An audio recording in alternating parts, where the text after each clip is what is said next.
श्री पुरुषोत्तम मास महात्म्य 22वां अध्याय।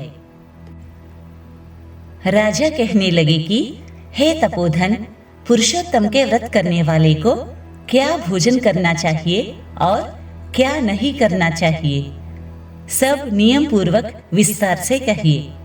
तब वाल्मीकि ऋषि बोले, हे राजन, पुरुषोत्तम के जो नियम कहे गए हैं वह सब नियम मैं संक्षेप में कहता हूँ, आप सुनिए।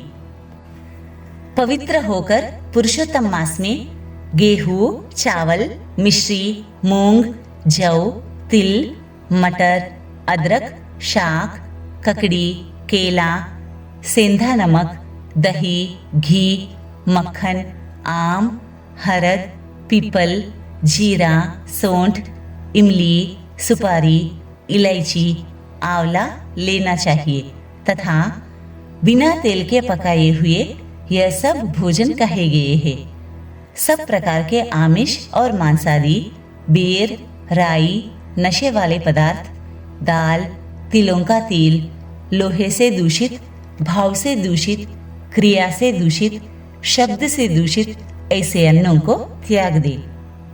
पुरुषोत्तम मास में देव, वेद, ब्राह्मण, गुरु, गौ, स्त्री, व्रत करने वाले, राजा और महात्माओं की निंदा न करे।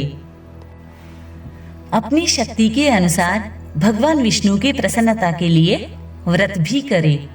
वाल्मीकि ऋषि कहते हैं, हे राजन, व्रत करने वाला कार्तिक अथवा माघ मास में भी इन नियमों का पालन करे, अन्यथा नियम के बिना व्रती मनुष्य व्रत के फल को प्राप्त नहीं होता है।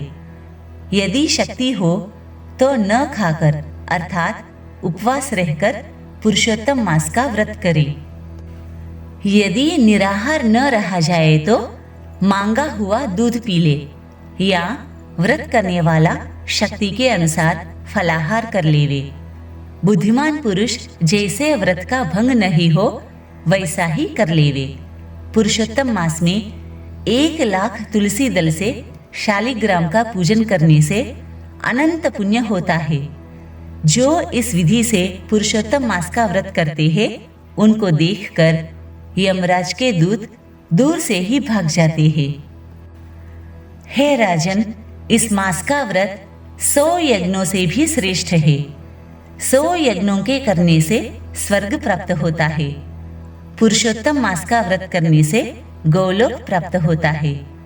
पृथ्वी में जितने तीर्थ है और क्षेत्र है वे सब पुरुषोत्तम मास का व्रत करने वाले के शरीर में वास करते हैं। श्री पुरुषोत्तम मास महात्म्य 22वां अध्याय समाप्त। जय श्री कृष्ण।